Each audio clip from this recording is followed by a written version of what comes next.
Just a few days ago, the MK party won the electoral court case to allow Jacob Zuma to contest in the elections.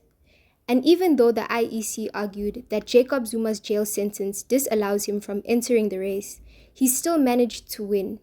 His lawyers argued that the IEC had also failed to take into consideration Jacob Zuma's remission of sentence. Today, we are also faced with the news that Jacob Zuma's image will appear on ballot for the MK party, according to the IEC.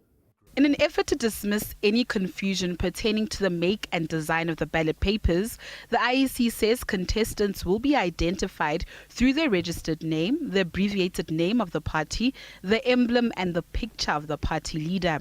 The face of the party on the ballot paper in respect of MK party will be that of Mr. Jacob Zuma.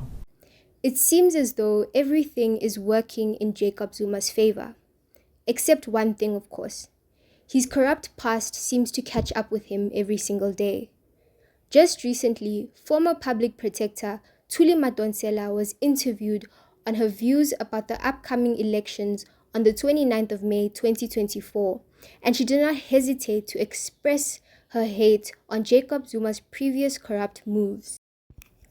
She says that South Africans must not forget that Jacob Zuma sold the country to the Guptas and warns us against voting for corrupt politicians at next month's general election. Madonsela says, if the likeness of the former president were to be brought back into the public office, they'll bring the country into total collapse. Well, for me, it sounds bizarre as somebody who was in the ANC and knowing that MK is not owned by any person. Just from an ethics point of view, I'm shocked by President Zuma.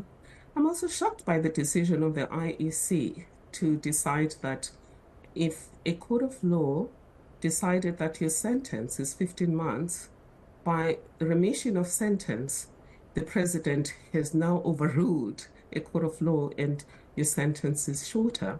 That is shocking to me because then it violates the principle of separation of powers.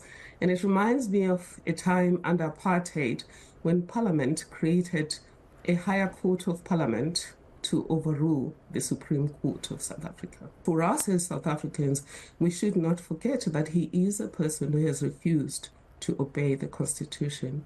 We should not forget that he is a person who sold the country to the Guptas and repurposed many of our state entities to do the work and enrich his family and the family of the Guptas. The people of South Africa should not forget that, because if he does come back into power, he will do just that. He will finish that job. People are not happy with what she had to say, especially those who support the MK party. They find it very hypocritical of her, especially because she's never really said anything about load shedding, unfair distribution of wealth, inequality, and so much more.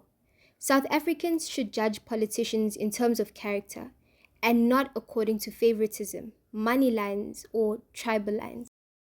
If you've made it this far into the video, comment down below your thoughts about what Thuli Madonsela said.